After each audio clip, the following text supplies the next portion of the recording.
हिंदुस्तानी संगीत में ग्वालियर घराने का अत्यंत महत्वपूर्ण और विशिष्ट स्थान है।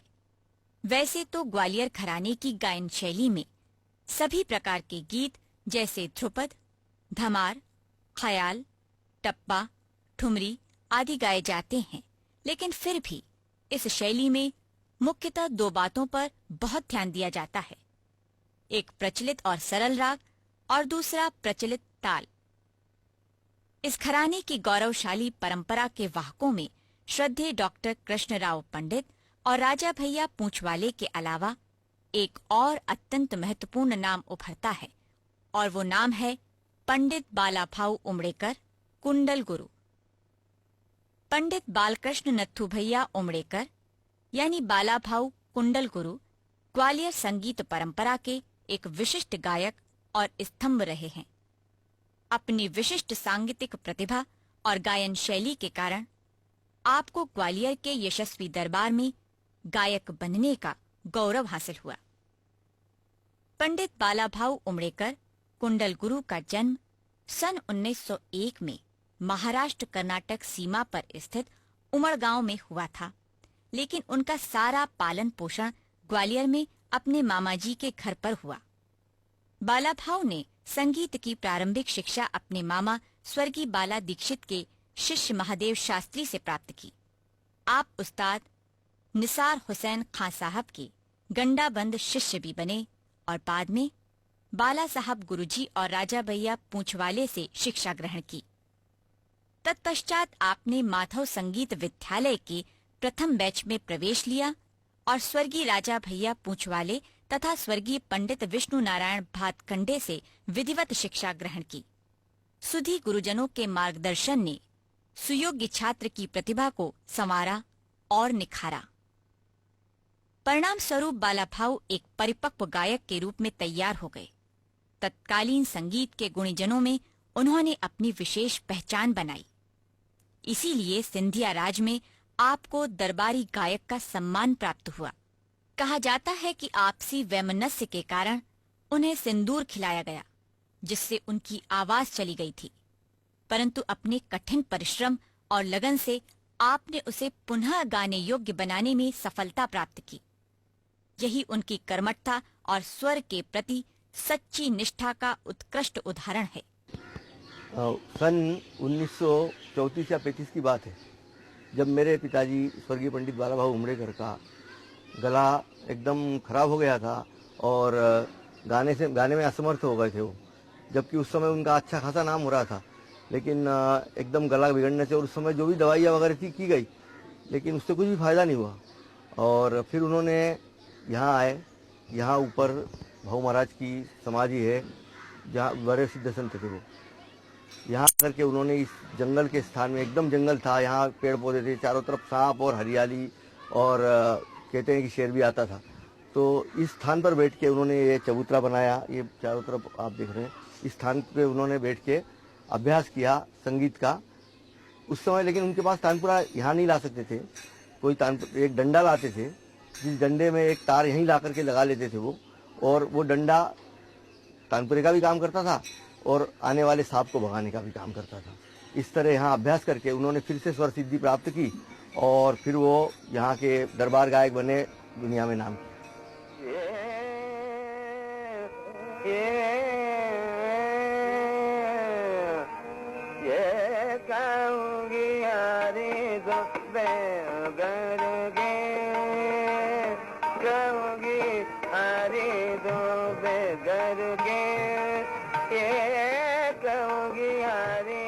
सैद्धांतिक और प्रायोगिक दोनों पक्षों में आपको निपुणता प्राप्त थी। पंडित भातखंडे जी की पुस्तक हिंदुस्तानी संगीत पद्धति से प्रेरणा प्राप्त कर 1938 में आपने राग सुमनमाला नामक पुस्तक की रचना की। इस पुस्तक में अलोप रागों का वर्णन, स्वनिर्मित रचनाएं और सैद्धांतिक पक्ष का समन्वय है। जहाँ तक उनकी रचनाओं का प्रश्न है, उसमें विशेष उल्लेखनीय तथ्य है दक्षिणात्य के रागों को उत्तर भारतीय संगीत में प्रचारित करना, जिसमें स्वरचित बंदिशें प्रमुख हैं। इसके अतिरिक्त स्वर सागर और राग सागर नामक बंदिशें विशेष महत्वपूर्ण हैं और उनके अगाध ज्ञान की परिचायक भी हैं। उमड़ेकर जी ने उत्तर भारत में लुप्त प्राय और दक्षिण भारत में प्रचलित कई रागों को पुनः प्रचलित किया, जैसे राग सरस्वती, चक्रधर, जनरंजनी आदि। पंडित बालाभाऊ उमड़ेकर संगीत की महाविद्यालयीन शिक्षा के पक्षधर थे। इसीलिए आपने गुरु पंडित विष्णु नारायण भातखंडे चतुर पंडित के नाम से चतुर संगीत महाविद्यालय की स्थापना की और संगीत के छात्र छात्राओं और जिज्ञासुओं के लिए संगीत शिक्षा सुलभ कराई। एक बहुत अच्छे एक्सपेरिमेंटल और म्युझिशियन थे, ज्याला आम्ही म्हणतो की नुसते व्यवहारवादी नव्हते, तर ते बने पुष्कळसे प्रयोग करत होते. आणि although he insisted upon singing only the basic ragas, for example Bhupali, Yamani, Malkauns, परंतु उन्होंने बहुत से नए रागों का भी सृजन किया था. पर फिर मैं वहाँ कहूँगा कि वो बहुत व्यवहारवादी थे. विद्यार्थी कैसा है, उसका गला कैसा है, उसकी समझ कैसी है, इसको देखते हुए वो नया राग उसे सिखाते थे या नहीं सिखाते थे. यदि उसको बेसिक राग अच्छा नहीं आ रहा है तो भाई उसको हम चक्रधर सिखाए क्या फ़ायदा, सरस्वती सिखाए क्या फ़ायदा. तो उनकी बहुत सारी ये चीज़ें मैं कहता हूँ. गायन में भी उनको मैंने देखा कि वो जो गाते थे तो शुद्ध ग्वालियर की गायकी जो आज मेरे को समझ में आ रही है, शुद्ध स्वर लगा के खूब आलापदारी चयन से करना. और तान को तो एक प्रकार से उत्तर क्रिया कहते थे. उनके कुछ विशिष्ट राग थे. सुबह यदि उनका गाना हो तो वो हमेशा कोमल ऋषभ आसावरी या बिलावल गाते थे. रात को यदि गाना है तो चक्रधर, जो उनका स्वयं निर्मित राग थे, उन्होंने कुछ रागों का भी निर्माण किया. चक्रधर, सरस्वती, कमल मनोहरी, आरभी, ये ऐसे 4 राग है कि सारे हिंदुस्तान में प्रसिद्ध हो गए और आज भी उनको बड़े मतलब शौक से लोग अच्छे से गाते हैं, बड़े बड़े गायक. और इन्हीं रागों को रात को वो खुद डिमॉन्स्ट्रेशन करते थे जब भी महफिल होती थी. तो उनका मतलब शास्त्र पे पूर्ण अधिकार था, गायन पे पूरा अधिकार था और पढ़ाने की विधि ऐसी थी कि हम लोग आज तक जो भी उन्होंने सिखाया हमको आज तक याद है.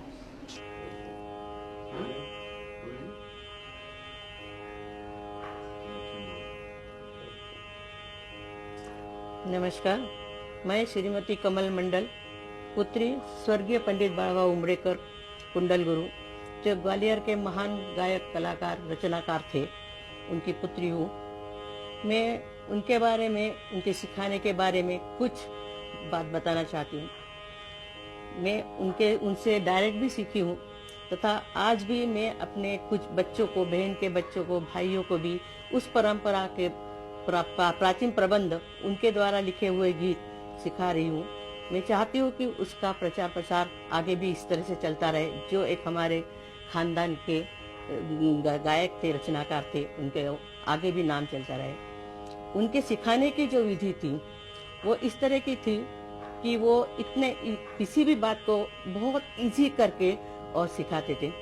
उनको यदि हम पूछते थे कि हम उनको घर में भाऊ बोलते थे, भाऊ हम जेतश्री कैसे गाए, तो वो कभी ये नहीं कहते थे कि पूर्वी थाट से उत्पन्न होता है या कि उसका वादी क्या है. ये सीधे से कहते थे, तुमको मुल्तानी आता है ना, उसमें ग शुद्ध करो और पग संगति लगाओ, जेतश्री हो जाएगा. तो वो सीखने वाले के लिए ये बात जो है बहुत ही इजी हो जाती थी और इस तरह के सिखाते थे.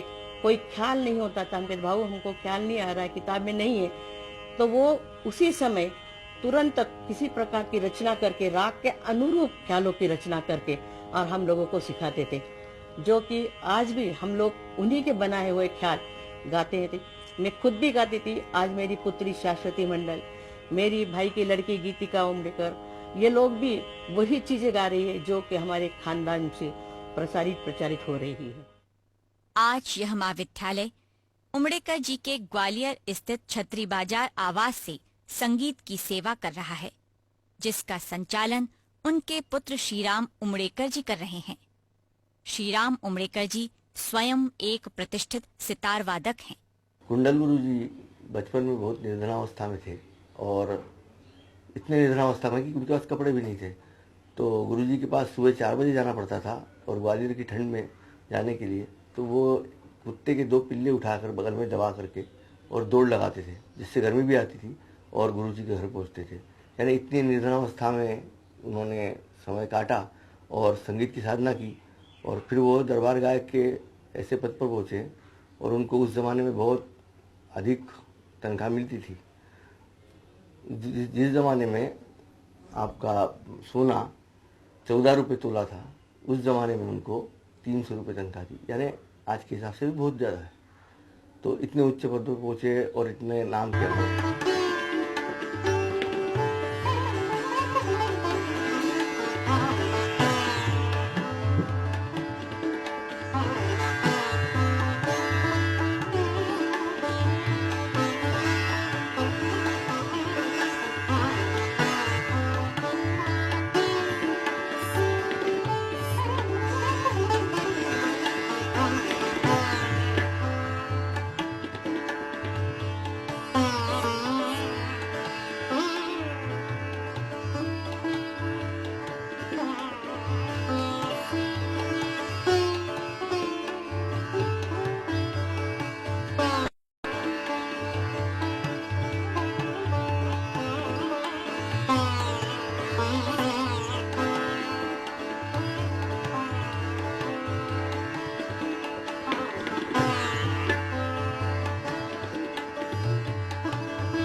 गीतिका उमरेकर अपने दादाजी पंडित बालाभाऊ उमरेकर कुंडल गुरु इनकी राग केदार में बनाई हुई बंदिश आपके सामने प्रस्तुत कर रही हूँ।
पंडित बालाभाऊ उमड़ेकर अटूट धार्मिक आस्था के धनी थे।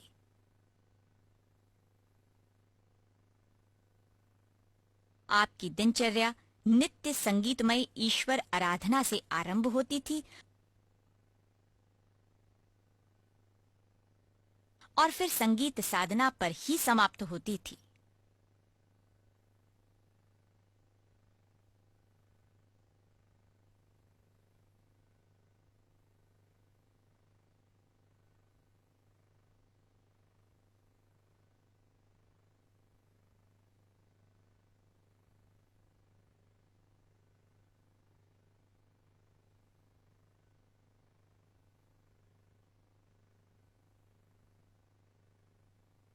वे ग्वालियर घराने की क्रमबद्ध और शुद्ध गायकी के अनुशासित शिक्षक थे।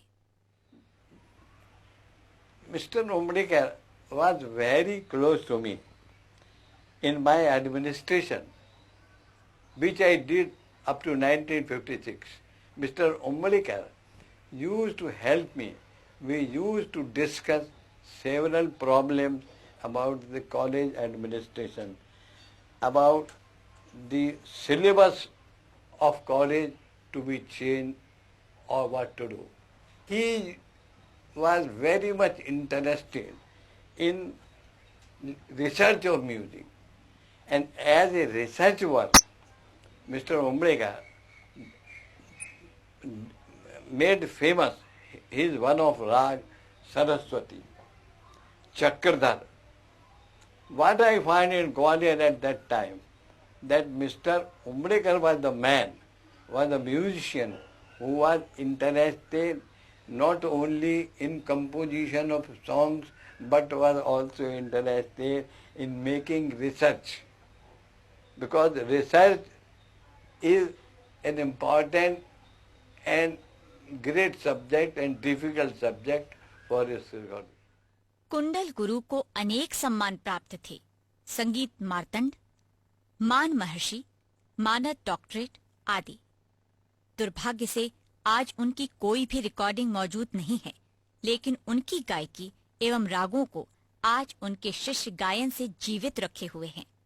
जनरली म्यूजिशियन की क्वालिटी जो है इस बात पर जज की जाती है कि इसकी वॉइस रेंज कितनी है, और जिसकी वॉइस रेंज 3 ऑक्टेव काम करती है उसको जनरली ग्रेड 1 म्यूजिशियन कहते हैं। 3 ऑक्टेव रन करें और उसमें क्रिस्टल्स ना हो, it must be clear voice. So I found number of ingredients in Kundal Guru's voice. It was running 3 octave. नमस्कार, मैं श्रुति अधिकारी, ग्वालियर दरबार गायक पंडित बालाभाऊ उमड़ेकर कुंडल गुरु जी की नातिन हूँ। मेरे नाना ग्वालियर दरबार के दरबार गायक थे, ग्वालियर घराने के स्तंभ थे। उन्होंने ग्वालियर घराने की गायकी के माध्यम से अनेक शिष्यों को तैयार किया। उन्हीं की बेटी श्रीमती संगीता कठाले, जो मेरी माँ थी और विवाह पूर्व उनका नाम सुमन उमड़ेकर था, उन्होंने अपनी ग्वालियर घराने की इस गायकी को आगे बढ़ाया। पंडित बालाभाऊ उमड़ेकर कुंडल गुरु जी की परंपरा को आगे बढ़ाया और अनेक शिष्यों को तैयार किया। देश में अपनी गायकी से अपने घराने का प्रचार प्रसार किया। आज मैं अपने नाना कुंडल गुरु जी की और अपनी माँ संगीता कठाले जी की इस परंपरा को आगे बढ़ाते हुए संतूर के माध्यम से देश में अपनी ग्वालियर गायकी को, ग्वालियर घराने की इस परंपरा को आगे बढ़ा रही हूँ।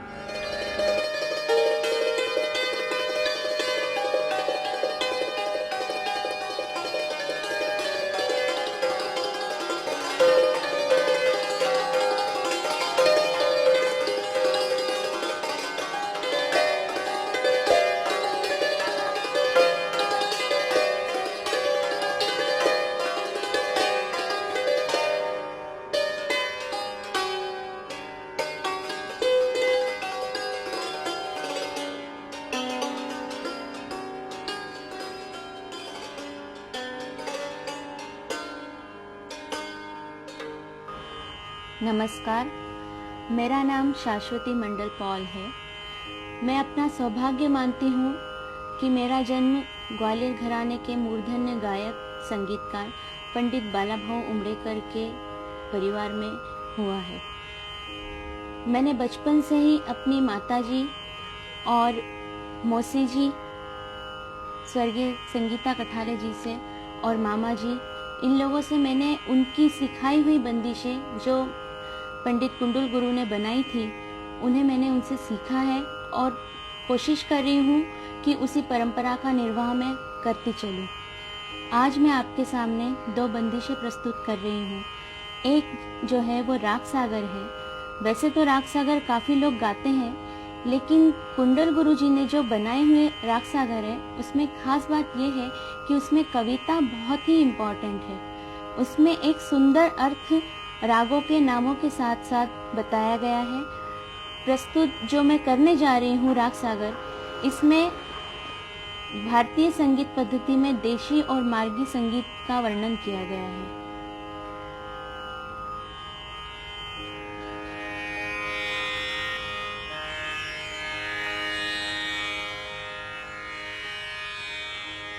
गान लक्षण जन रांजन, गान लक्षण जन रांजन, छाया लग रागन सो, छाया लग रागन सो, जब गुण सोरठ रठ प्रभु, जब गुण सोरठ रट प्रभु, श्याम लक्षण मार्ग को, गान लक्षण जन रांजन, वादिन कामोद प्रथम मंत्री आरंभी गान, सुर सुर के संकर सो, दरबार में गावन को, गान लक्षण जन रांजन, ध्यान धरत जलधर के, ब्रह्मारु सरस्वती के, बागेश्वरी गुणन खान, आनंद के सुरनन सो, गान लक्षण जन रांजन। ऐसा आपने देखा कि कुंडल गुरु जी की परंपरा में हम और हमारे बच्चे, इस तरह उनकी परंपरा की तीसरी पीढ़ी इस तरह से संगीत विद्या को, इस परंपरा को चला रही है और आगे बढ़ा रही है। और हम ये आशा करते हैं कि और अगली पीढ़ियां भी इस विधा को आगे बढ़ाएंगी और ग्वालियर घराने की परंपरा को कायम रखेंगी। उमड़ेकर जी ने उत्तर भारतीय संगीत पद्धति में दक्षिण के रागों का मेल किया और इस तरह राष्ट्रीय एकता के लक्ष्य को साधने का महत्वपूर्ण कार्य किया। संगीत की दीर्घकालीन साधना और संगीत शिक्षण के महत्वपूर्ण काम को अंजाम देने के बाद इस महान संगीत सेवी ने एक सफल जीवन जीकर 1968 में इहलोक से कूच किया।